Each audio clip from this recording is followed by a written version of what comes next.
નમસ્કાર દર્શક મિત્રો, હું છું રીનલ સુતરિયા। આજે ચેનલના વિશેષ કાર્યક્રમમાં આપની સાથે સ્ટુડિયોમાં ઉપસ્થિત છે સુરતના જાણીતા ફિઝિયોથેરાપિસ્ટ ડોક્ટર રુચિ ચલોડિયા અને આયુર્વેદિક ડોક્ટર મોનિકા વસાણી, જેઓ છેલ્લા 7 વર્ષથી સુરતમાં ડ્રીમ બેબી અને ગર્ભ સંસ્કાર સેન્ટર ચલાવી રહ્યા છે। આ સેન્ટર થકી અનેક માતાઓએ ગર્ભ સંસ્કારનું જ્ઞાન મેળવી સુંદર, તેજસ્વી અને તંદુરસ્ત બાળકની સમાજને ભેટ આપી છે। આજે આપણે એમની પાસેથી ગર્ભ સંસ્કાર વિશેની સંપૂર્ણ માહિતી મેળવશું। સૌપ્રથમ આપણે ડોક્ટર રુચિબેન સાથે વાત કરીશું। રુચિબેન, ગર્ભ સંસ્કાર એટલે શું? નમસ્કાર, મારું નામ છે ડૉક્ટર રુચિ ચલોડિયા। હું ફિઝિયોથેરાપિસ્ટ છું અને છેલ્લા 7 વર્ષથી આ ફિલ્ડ સાથે સંકળાયેલી છું।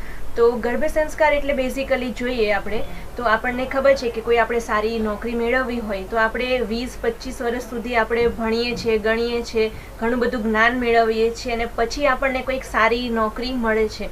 તો એ જ રીતે આપણે એક માતા પિતા બનવા જઈ રહ્યા છીએ, એક નવા જીવનું સર્જન કરવા જઈ રહ્યા છીએ। તો એના માટે આપણે કેટલું ભણ્યા, તો એના માટે જે જ્ઞાન મેળવવું, એની જે પ્રોસેસ છે આખી, એને ગર્ભ સંસ્કાર એટલે કે જ્યારે બાળક માતાના ગર્ભમાં છે ત્યારે જે બાળકને સંસ્કાર આપવા છે એના માટે માતા પિતાએ જે તૈયારી કરવાની છે ને બાળકને જે શીખવવાનું છે એ બધી જ વસ્તુ આ ગર્ભ સંસ્કારની અંદર આવતી હોય છે। મોનિકાબેન, મારો સવાલ છે કે ગર્ભ સંસ્કાર આપવાની શરૂઆત ક્યારથી કરવી જોઈએ? ફ્રાન્સમાં એક પ્રખ્યાત કેળવણીકાર થઈ ગયા। એમને એક વખત એક સ્ત્રીએ પૂછ્યું કે મારે મારા બાળકને સંસ્કાર આપવા છે તો એની હું શરૂઆત ક્યારથી કરું? ત્યારે પાર્કરે એમને પૂછ્યું કે એ ક્યારે જન્મશે? ત્યારે પેલા બહેન કહે છે, અરે એ તો 5 વર્ષનું થઈ ગયું। ત્યારે પાર્કર એને કહે છે કે તમે 5 વર્ષ મોડા છો। આવો જ સવાલ જ્યારે સોક્રેટિસને પૂછવામાં આવ્યો ત્યારે એમણે એવું કહ્યું કે તમે 5 વર્ષ અને 9 માસ મોડા છો। માટે આપણે ગર્ભ સંસ્કાર આપવાની શરૂઆત એ જ્યારે બાળક માતાના ગર્ભમાં પ્રવેશે ત્યારથી જ કરી દેવી જોઈએ। આપણા શાસ્ત્રોમાં તો એનાથી પણ આગળ વાત કરેલી છે કે બાળક જ્યારે માતાના ગર્ભમાં આવે તેની પહેલા સ્ત્રી બીજ અને પુરુષ બીજનું નિર્માણ થાય છે। તો એ બીજ નિર્માણની પ્રક્રિયાથી જ આપણે ગર્ભ સંસ્કાર આપવાની શરૂઆત કરવી જોઈએ, કારણ કે એવું કહેવાય છે કે સુધારો એ બીજમાં થાય પણ વૃક્ષમાં નહીં। એટલા માટે જ અમે અમારા ડ્રીમ બેબી ગર્ભ સંસ્કાર કોર્સની અંદર પ્રેગ્નન્સી કોર્સ અને પ્રી પ્લાનિંગ કોર્સ આવા 2 પ્રકારના કોર્સ કરાવીએ છીએ, જેમાં પ્રેગ્નન્ટ મધર અને પ્રેગ્નન્સી પ્લાનિંગ કરતી મધર એ બંને પ્રકારની માતાઓ અમારી સાથે જોડાય છે। રુચિબેન, મારો સવાલ તમને એ છે કે શાસ્ત્રોમાં તો ગર્ભ સંસ્કારનો ઉલ્લેખ છે જ, પણ સાયન્ટિફિક રીતે ગર્ભ સંસ્કાર વિશે તમારું શું કહેવું છે? તો આપણે જેમ મોનિકાબેને વાત કરી એમ કે શાસ્ત્રોમાં દરેક જગ્યાએ આપણને ગર્ભ સંસ્કારનો ઉલ્લેખ જોવા મળે છે। ઇવન આપણને બધાને જ એક્ઝામ્પલ ખબર છે કે અભિમન્યુ, તો કે અભિમન્યુ છે એ એના માતાના ગર્ભમાં હતા ત્યારથી જે 7 કોઠાના યુદ્ધની વાત હતી એ શીખીને આવ્યા હતા, બરાબર। તો એ રીતે શાસ્ત્રોમાં તો ગર્ભ સંસ્કારનો ઉલ્લેખ ઘણી બધી જગ્યાએ એવા ઘણા બધા પ્રસંગો આપણને સ્વામી વિવેકાનંદ છે, સતી મદાલસા છે, એવા ઘણા અઢળક પ્રસંગો એની અંદર જોવા મળે છે। પણ સાયન્ટિફિક રીતે એટલે કે વૈજ્ઞાનિક રીતે પણ ઘણા બધા વૈજ્ઞાનિકોએ રિસર્ચ કર્યું છે કે 80% બ્રેઇન ડેવલપમેન્ટ કોઈ પણ બાળકનું માતાના ગર્ભની અંદર એટલે કે જે 9 મહિનાનો સમયગાળો છે એ દરમિયાન થતું હોય છે અને એની સાથે સાથે 2.5 લાખ ન્યુરોન્સ દર મિનિટે બનતા હોય છે। એટલે કે માતાની એક ક્ષણ પણ એટલી બધી કિંમતી હોય છે।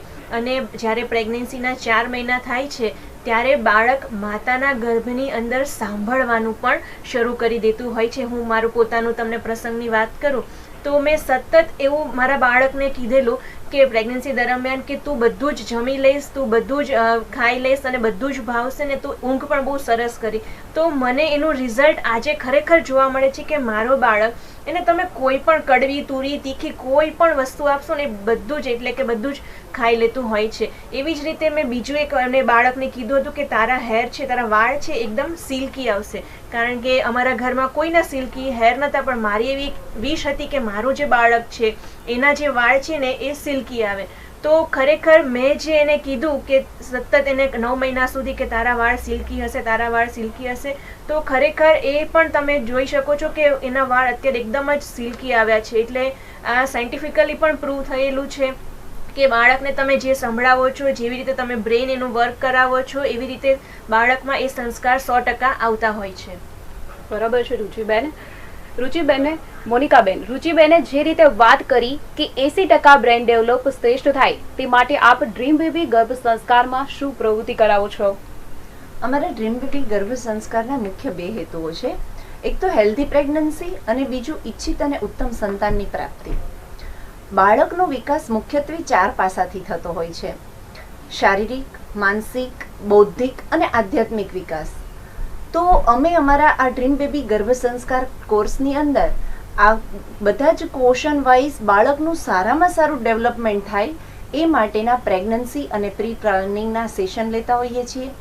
સાથે સાથે યોગા, પ્રાણાયામ, પ્રાર્થના, એરોબિક્સ આ બધી જ એક્ટિવિટીઝ સાથે પ્રેગ્નન્સીને લગતી એક્સરસાઇઝ આ બધું કરાવીએ છીએ. રુચિબેને વાત કરી એવી રીતે ગર્ભ સંવાદ, વિઝ્યુલાઇઝેશન, રિલેક્સેશન, મેડિટેશન આ બધી ટેકનિક્સ પણ અમે આ ગર્ભ સંસ્કારના ક્લાસ. સાથે સાથે બાળકનું જે બ્રેઇન ડેવલપમેન્ટ એ પણ માતાના ગર્ભમાંથી થઈ જતું હોય છે. તો right brain and left brain development માટેની એક્ટિવિટીઝ એ પણ આ ક્લાસમાં અમે કરાવીએ છીએ, જેવી કે ક્રિએટિવ એક્ટિવિટી, લોજિકલ એક્ટિવિટી. અને આ સિવાય પણ ઘણું બધું આ ક્લાસની અંદર આવી અને માતાઓ ખૂબ એન્જોયપૂર્વક એક રમતા રમતા બધું જ જ્ઞાન પ્રાપ્ત કરી લે છે. બરાબર છે. રુચિબેન, મારો સવાલ તમને એ છે કે સામાન્ય રીતે પ્રેગ્નન્સી દરમિયાન માતાને વોમિટ, ખોરાક ન ભાવવાના પ્રશ્નો સતાવતા હોય છે, તો એ માટે તમારું શું સજેશન છે? હા, આપણે આગળ જેમ મેં વાત કરી એમ કે કોઈ સારી નોકરી મેળવવી હોય તો એના માટે આપણે 20-25 વર્ષ સુધી ભણીએ છીએ. તો એવી જ રીતે જેમ મોનિકાબેને વાત કરી એમ કે જે સુધારો છે એ બીજની અંદર થતો હોય છે. એટલે ટૂંકમાં કહેવાનું શું છે કે આવી બધી જ તકલીફો માતાને જો ઈચ્છતી હોય કે મને ન થાય તો એના માટે એણે પ્રેગ્નન્સી પહેલાંથી એટલે કે જ્યારે ગર્ભધારણ કરવા જઈ રહ્યા છે એવા સમયથી એણે શરૂઆત કરવી પડે કે ત્યારથી એ લોકોએ એનું પ્રકૃતિ પરીક્ષણ અમે આખું કરીએ કે એને શું ખાવું, શું ન ખાવું, કેવા સમયે ખાવું, સાથે સાથે જે સ્ત્રી બીજ અને પુરુષ બીજ બંને માટે કયો સારો ખોરાક છે, કેવી એક્સરસાઇઝ કરે, કેવી પ્રાણાયામ કરે કે જેનાથી માતાની હેલ્થ અને બાળક બંનેની હેલ્થ પ્રેગ્નન્સી દરમિયાન સારી રહી શકે. તમને એક્ઝામ્પલ આપું તો કરીના કપૂર આપણે બધા જ જાણીએ છીએ કે કેટલે ફેમસ એક્ટ્રેસ છે અને એમને 2 દીકરાઓ છે અને આપણે જોઈએ છીએ કે બંને દીકરા પછી એને પાછું વેઇટ પણ એનું લોસ કરી દીધું ને પાછું એમનું જે ઓરિજિનલ ફિગર હતું એની અંદર એ આવી ગયા. તો એવું કેવી રીતે બન્યું? તો જ્યારે એમને એક ઇન્ટરવ્યૂમાં આવો પ્રશ્ન પૂછવામાં આવે છે કે આ કેવી રીતે શક્ય બન્યું, તો એ પોતે જ આ કહે છે કે જ્યારે મારા લગ્નની તારીખ નક્કી થઈ ને એ જ દિવસથી હું એવા પ્લાનિંગ સાથે એક્સરસાઇઝ કરતી હતી કે મારે પ્રેગ્નન્સી રાખવાની છે, એના માટે હું અત્યારથી શું કરી શકું.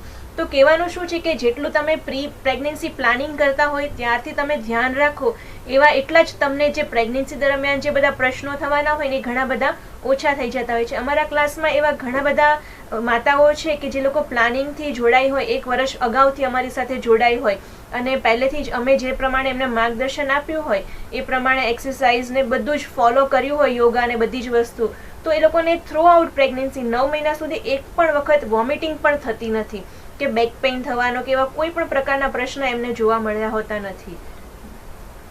મોનિકાબેન, મેં એવું સાંભળ્યું છે કે માતા જે વિચારે છે તેની અસર બાળક પર પડતી હોય છે, તો શું આ વાત સાચી છે? એક્ઝેક્ટલી, આ વાત ખરેખર સાચી છે. માતા જે વિચારે છે એની અસર પણ એ ગર્ભસ્થ શિશુ પર થતી હોય છે.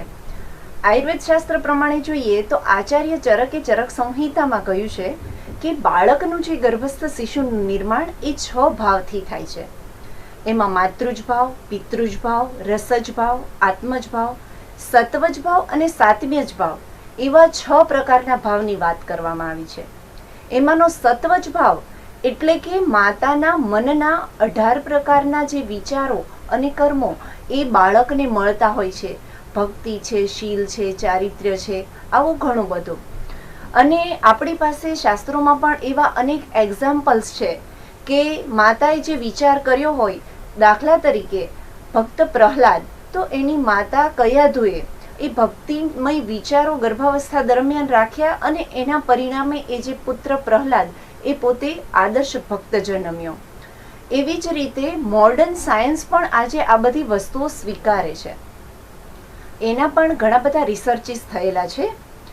ઇમોટો કરીને એક જાપાનીઝ સાયન્ટિસ્ટે પાણીના ક્રિસ્ટલ ઉપર આખું એક રિસર્ચ કરવામાં આવ્યું કે એક જ પ્રકારના નદીના પાણીને લઈ અને અલગ અલગ ભાવો આપવામાં આવ્યા, જેવા કે પ્રાર્થના, ગુસ્સો, પ્રેમ, સત્ય, કરુણા અને જેવા ભાવ આપવામાં આવ્યા, જેટલા પણ પોઝિટિવ ભાવ હતા, તો એ જે બરફની ઇમેજ બની તો એના ક્રિસ્ટલ એકદમ સુંદર રીતે વ્યવસ્થિત ગોઠવાયેલા હતા.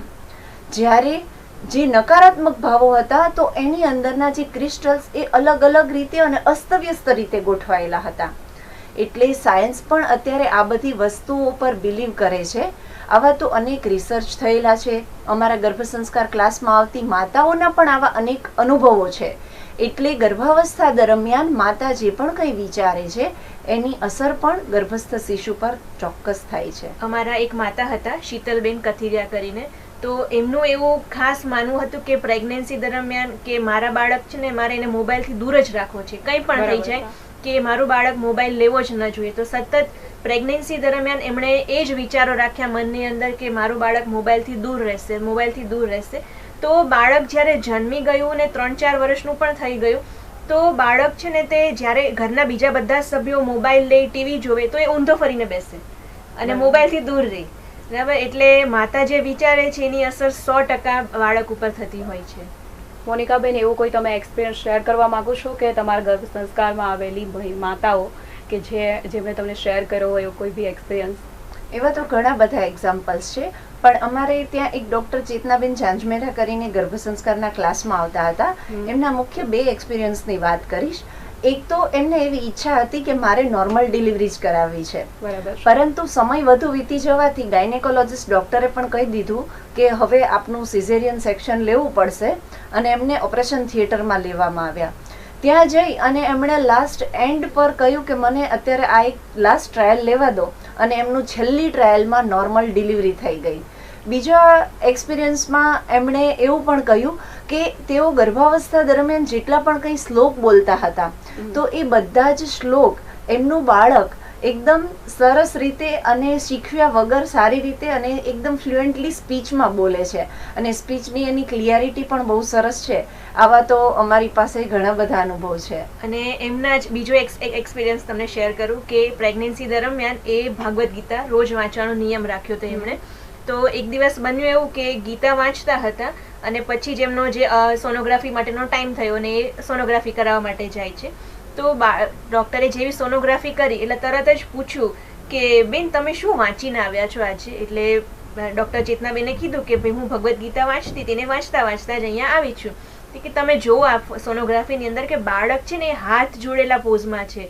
એટલે આપણે કહી શકીએ કે બાળક ઉપર કેટલી બધી આપણે જે વાંચીએ છીએ એની પણ અસર થતી હોય છે. મોનિકાબેન, મારો તમને સવાલ છે કે પ્રેગ્નેન્ટ માતાને શું શું ખાવું જોઈએ ને શું શું ના ખાવું જોઈએ? પ્રેગ્નેન્ટ માતાએ ખોરાક માટે ખાસ 2 વસ્તુની કાળજી રાખવાની છે. એક તો પોતે જે ખાય છે તે ન્યુટ્રિશનલ વેલ્યુ વાળું ફૂડ હોવું જોઈએ.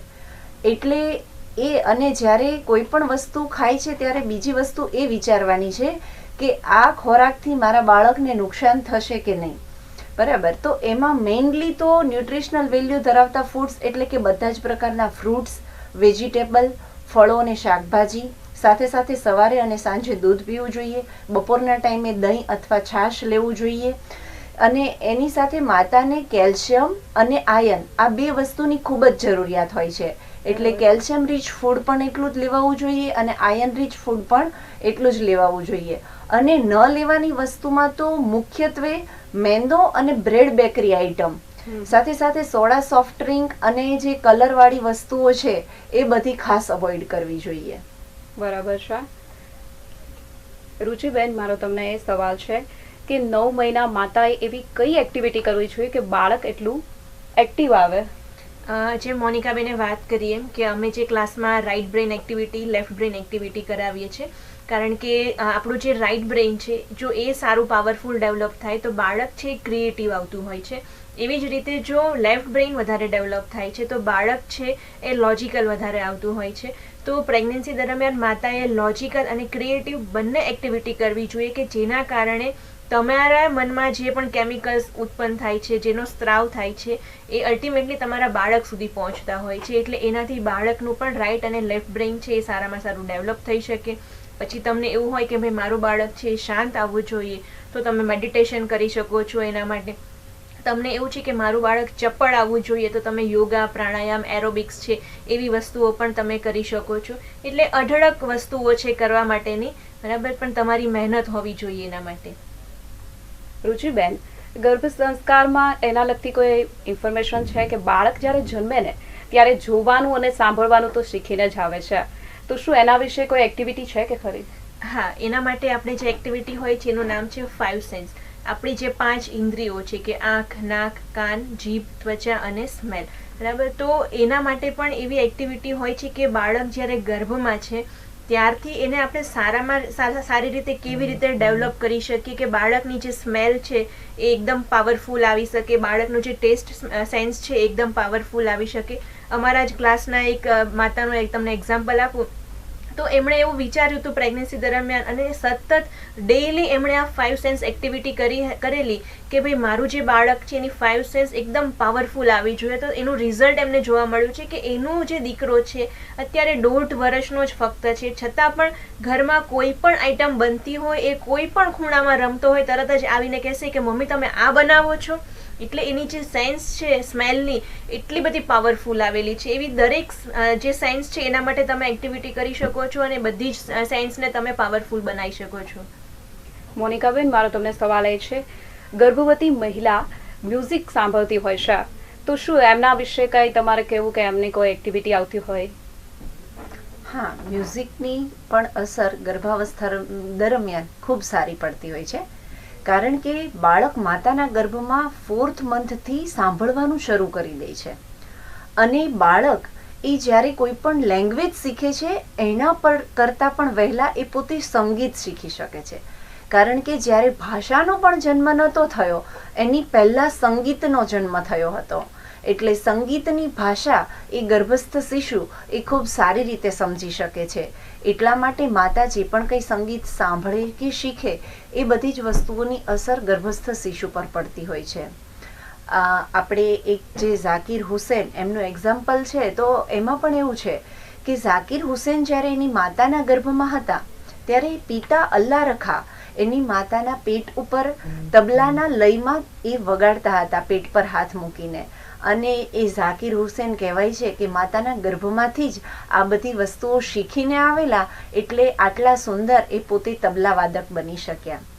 સોનુ નિગમ પણ પોતાના એક ઇન્ટરવ્યૂમાં જણાવે છે કે પોતે જ્યારે માતાના ગર્ભમાં હતા ત્યારે એની માતાએ એવું વિઝન કરેલું કે કાશ મેરા ભી બચ્ચા લતા મંગેશકર કા જૈસા હો જાય. અને સોનુ નિગમની માતાને પોતાને મ્યુઝિક ન આવડવા છતાં પણ પોતે આટલા સરસ મ્યુઝિશિયન બાળકને એક જન્મ આપે છે.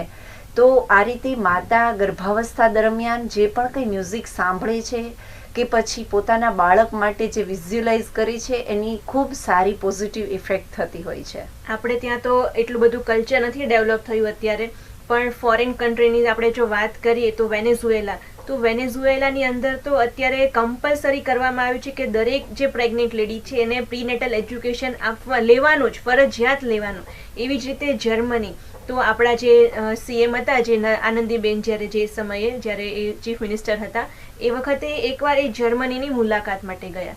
તો એક સ્કૂલમાં ત્યાં એમની વિઝિટ હતી અને સ્કૂલની અંદર ગયા તો જનરલી આપણે કેવું હોય કે સ્કૂલ હોય એટલે ક્લાસની બહાર નંબર મારેલા હોય કે 1st સ્ટાન્ડર્ડ, 2nd સ્ટાન્ડર્ડ એવી રીતે. તો એ પોતે જ્યારે સ્કૂલમાં વિઝિટ માટે જાય છે તો સ્કૂલની અંદર જે ક્લાસ હતા એની બહાર બોર્ડ માર્યા હતા કે 1st month, 2nd month, 3rd month. એટલે આનંદીબેન તો વિચારમાં પડી ગયા કે આ શું લખ્યું છે આવી રીતે. પછી પૂછે છે કે આ તમે લખ્યું છે એ શું છે? એટલે કહે છે કે અમારે ત્યાં જે પ્રેગ્નેન્ટ માતાઓ હોય એ લોકોએ પણ અહીંયા આ સ્કૂલમાં આવવાનું હોય અને જે મહિનો ચાલતો હોય એ પ્રમાણેના જે ક્લાસ હોય એની અંદર એમણે બેસવાનું હોય અને અમારી જે સંસ્કૃતિ છે, અમારો જે ધર્મ છે એને લગતું બધું જ જે માર્ગદર્શન છે એ અમે એ લોકોને આપતા હોઈએ છીએ. ઇવન તમને વાત કરું તો માર્ક ઝુકરબર્ગ, આપણને ખબર છે કે ફેસબુકના CEO કે કેટલા ઊંચા લેવલ પર છે. હવે આપણને એવું લાગે કે એવા લેવલની વ્યક્તિ થોડું આ બધી વસ્તુની અંદર બિલીવ કરતા હોય, પણ એ પણ પ્રેગ્નન્સી દરમિયાન એમના જે પત્ની હતા એમણે બધું જ કમ્પ્લીટલી ફોલો કર્યું હતું. ઇવન આફ્ટર ડિલિવરી પણ જેવી રીતે આપણે કીધું કે 80% બ્રેઇન ડેવલપમેન્ટ માતાના ગર્ભમાં થતો હોય છે, એવી જ રીતે 18% બ્રેઇન ડેવલપમેન્ટ, જે 20% બાકી રહ્યો 80%માંથી, તો એ જે એમાંથી 18% બ્રેઇન ડેવલપમેન્ટ છે એ બાળકના જન્મથી પહેલા 3 વર્ષની અંદર થતો હોય છે. તો એ પોતે માર્ક ઝુકરબર્ગ પોતે પણ પોતાની 1 મહિનાની જે દીકરી છે એને બુક વાંચીને સંભળાવે છે. હવે આપણને તો અહીંયા એવું લાગે કે ભાઈ એટલું નાનું બાળક છે ને શું ખબર પડે છે, પણ એ પણ આ સાયન્સ જાણે છે. એ એટલા લેવલના વ્યક્તિ પણ જો પોતાના બાળકને સંસ્કાર આપવા માટે આવું કરી શકતા હોય તો આપણે તો ચોક્કસથી આપણા બાળકને ગર્ભ સંસ્કાર આપવા જ જોઈએ. બરાબર છે. થેન્ક યુ સો મચ રુચિબેન એન્ડ મોનિકાબેન. આજે આપણે ગર્ભ સંસ્કારના વિષય પર માહિતી મેળવી. હવે આવા વિશેષ કાર્યક્રમ સાથે ફરી મળીશું. ત્યાં સુધી રજા આપશો. નમસ્કાર.